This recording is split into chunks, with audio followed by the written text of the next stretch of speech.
Hello friends, स्वागत है आप सभी का विक्की A to Z में। बहुत दिनों से वीडियो नहीं ला रहे थे, लेकिन अब आपका जब तक मैट्रिक का एग्ज़ाम नहीं हो जाता है क्लास 10th का, तब तक अब रेगुलर वीडियो आएगा।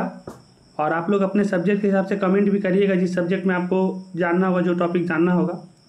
आज हम आप लोग को सोशल साइंस का जो एग्ज़ाम हुआ है उसमें से 30 क्वेश्चन का प्रैक्टिस करवा दे रहे हैं, उसमें से 24 ही आपको बनाना है। और हम क्लास के दौरान जो आपको पढ़ाए हैं उसमें से लगभग 21 से 22 क्वेश्चन वही क्वेश्चन है जो हम आपको क्लास में पढ़ाए हैं। अभी जब आपको क्वेश्चन दिखाएंगे तो आपको समझ में आ जाएगा और सभी का आंसर हम बता देंगे, और सब्जेक्टिव क्वेश्चन का आंसर हम आपको अगले वीडियो में बताएंगे। तो देखिए, पहला क्वेश्चन जो था कि विक्टर इमानुएल ने प्रधानमंत्री पद पर किसे नियुक्त किया था। हम क्लास के दौरान चर्चा किए थे कि जो काउंट काबूर थे वो विक्टर इमानुएल को प्रधानमंत्री के पद पर नियुक्त किए थे। एक क्वेश्चन आपका बिल्कुल क्लास से लड़ गया। दूसरा क्वेश्चन है, निम्न में से किसने गैरीवाल्डी की जीवनी लिखी। तो गैरीवाल्डी की जीवनी लाला लाजपत राय ने लिखी थी, और लाला लाजपत राय उनको बहुत ही फेवरेट मानते थे। उसके बाद है तीसरा क्वेश्चन, जालवेरिन संस्था की स्थापना का उद्देश्य क्या था। तो जालवेरिन जो संस्था है वो व्यापारिक संस्था है, और व्यापारिक संस्था का काम ही होता है आर्थिक पैसों का लेन देन। तो उसका आंसर सही हो जाएगा आर्थिक हितों की सुरक्षा करना। आप लोग क्या करेंगे कि अपना क्वेश्चन को आंसर में टिक करते जाएंगे और अपना कॉपी में लिखते जाएंगे। चौथा क्वेश्चन था कि वियना कांग्रेस की अध्यक्षता किसने की। तो वियना कांग्रेस की अध्यक्षता मेटरनिख ने की थी। ये 1815 में हुआ था, आपको क्लास के दौरान बताए भी थे। पांचवा क्वेश्चन है, यंग इटली और यंग यूरोप की स्थापना किसने की। तो ये क्वेश्चन है, यंग यूरोप की स्थापना किसने की। तो यंग यूरोप की स्थापना भी मेजनी ने की, और यंग इटली का भी स्थापना मेजनी ने की। अब पूछेगा कि यंग इटली का स्थापना कब हुआ। तो 1831 में हुआ। और यंग यूरोप का स्थापना कब हुआ। 1834 में हुआ। और ये दोनों का जो संस्थापक हैं वो है मेजनी। छठा क्वेश्चन है, यूनान के स्वतंत्रता संग्राम में किसकी पराजय हुई।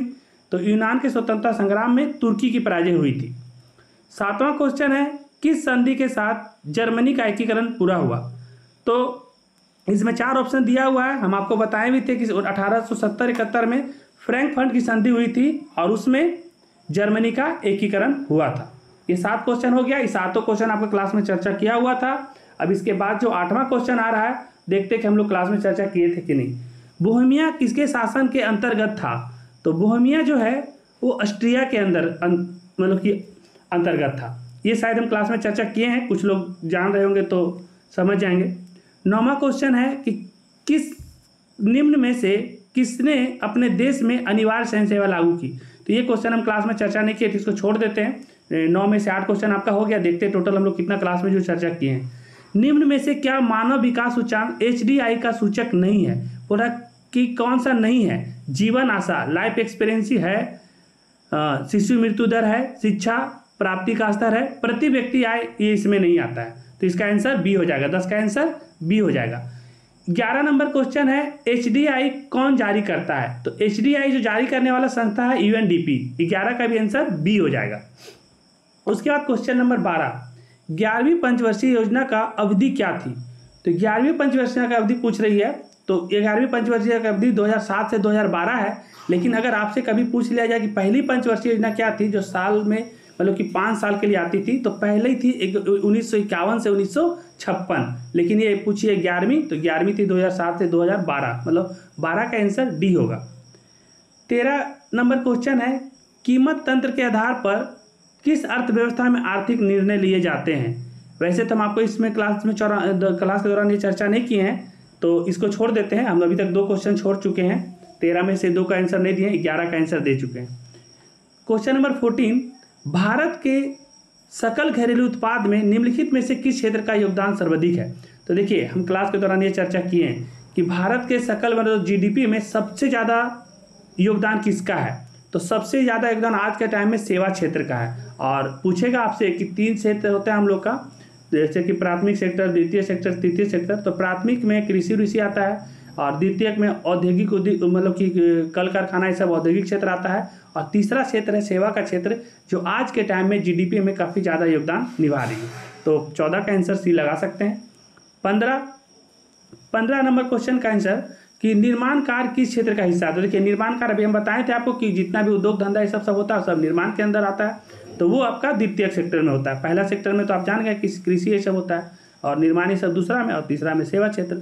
क्वेश्चन नंबर 16, निम्नलिखित में से क्या बिहार के आर्थिक पिछड़ेपन का कारण नहीं है। क्वेश्चन को समझना है कि निम्नलिखित में से क्या बिहार के आर्थिक पिछड़ेपन का कारण नहीं है पूछता तो आंसर आ जाता कि जनसंख्या बहुत है, बाढ़ यहाँ ज़्यादा आता है, गरीबी बहुत है, ये सब कारण है बिहार का पिछड़े का। लेकिन पूछ रहा है कि क्या कारण नहीं है, तो आप देख लीजिए कि ऑप्शन नंबर 3 में दिख रहा है आधारिक संरचना का विकास, डेवलपमेंट ऑफ इंफ्रास्ट्रक्चर। बिहार में इतना इंफ्रास्ट्रक्चर डेवलपमेंट नहीं है, इसीलिए हम बोल सकते हैं कि पिछड़ेपन का कारण नहीं है। तो 16 का आंसर सी लगाएंगे। 17 नंबर, रियो डी जेनेरो में कौन सा पृथ्वी सम्मेलन आयोजित हुआ था। हम लोग बताए भी थे 1992 में हुआ था और पहला पृथ्वी सम्मेलन हुआ था रियो डी जेनेरो, ब्राजील में पड़ता है। क्वेश्चन नंबर 18, भारत की वन नीति के अनुसार कम से कम कितना प्रतिशत भूभाग पर वन होना चाहिए, तो 33% पे। काफ़ी आसान क्वेश्चन है। और क्वेश्चन नंबर 19, निम्नलिखित में से कौन सी मिट्टी भारत में विस्तृत रूप से पाई जाती है, तो भारत में सारा जगह पे जल से लाया हुआ जलोढ़ मिट्टी, जिस पे आज के समय में फसल भी काफ़ी अच्छी होती है और इसी के कारण भारत कृषि प्रधान देश भी है, तो भारत में सबसे ज़्यादा जलोढ़ मिट्टी पाई जाती है। तो आप क्वेश्चन नंबर 19 का आंसर बी लगाएंगे।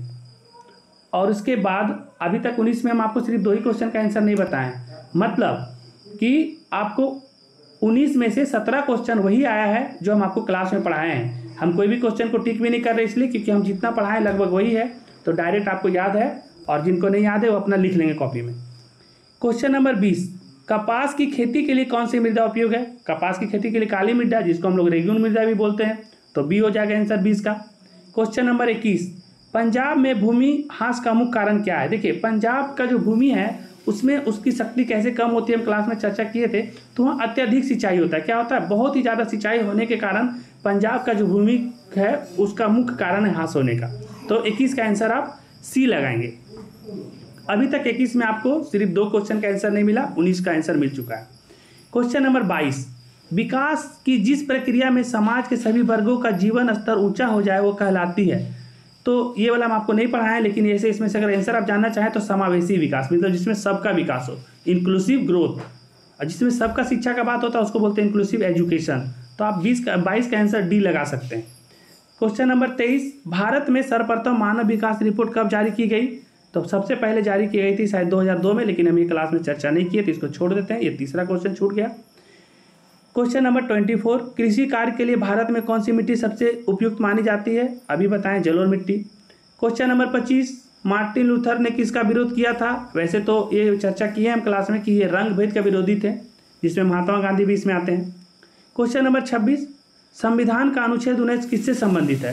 तो संविधान का अनुच्छेद जो हमारा मौलिक अधिकार दिया गया है, जिसमें 6 मौलिक अधिकार है, उसमें 19A में वाक का स्वतंत्रता, हम लोग को कहीं भी अपने बात रखने के लिए स्वतंत्र है, तो ये मौलिक अधिकार का बात है। तो क्वेश्चन नंबर 26 का आंसर बी लगाएंगे।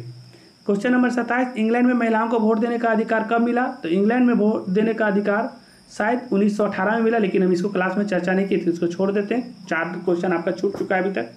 क्वेश्चन नंबर 28, भाषा के आधार पर कहाँ सामाजिक विभेद पाया जाता है। तो भाषा के आधार पर श्रीलंका में सामाजिक विभेद पाया जाता है। क्वेश्चन नंबर 28 का ए आंसर होगा। क्वेश्चन नंबर 29, किस देश को सामाजिक विभेद के कारण विखंडन का सामना करना पड़ा। तो सामाजिक विभेद के कारण शायद बेल्जियम को इसका सामना करना पड़ा, लेकिन हम ये आपको चर्चा नहीं किया तो इसको भी छोड़ देते हैं। 5 क्वेश्चन छूट गया। और 30 नंबर का जो लास्ट क्वेश्चन है इस वीडियो का ऑब्जेक्टिव में, प्रोटेस्ट और कैथोलिक समूह के संघर्ष के लिए किस देश को जाना जाता है। तो हमें आपको ऐसे इसका आंसर आयरलैंड होगा, 30 का आंसर ए होगा, बट हम आपको ये भी चर्चा नहीं किए। तो कुल मिला के आप 6 क्वेश्चन ऐसा था 30 में से जिसको हम क्लास के दौरान चर्चा नहीं किए, लेकिन आपको 24 ही बनाना था। तो 24 का 24 लगभग हम लोग क्लास में जो चर्चा किए वही आया है। आप लोग से बस बच्चे लोग से एक रिक्वेस्ट है कि आप चैनल को सब्सक्राइब करके बेल आइकन दबा के लाइक कर दीजिए, क्योंकि इसके बाद आपको जो भी सब्जेक्ट में प्रॉब्लम होगा टॉपिक के हिसाब से वीडियो ला देंगे। और आप अपने दोस्त लोग को शेयर भी कर दीजिए, क्योंकि विक्रम सर का आप बोल दीजिए कि विक्रम सर का वीडियो हर हफ्ते 1 से 2 वीडियो 3 वीडियो आएगी आपके ज़रूरत के हिसाब से। और काफ़ी अच्छा लग रहा है आप लोगों के साथ बहुत दिन के बाद जुड़ करके। इसके साथ ही वीडियो समाप्त करते हैं। धन्यवाद।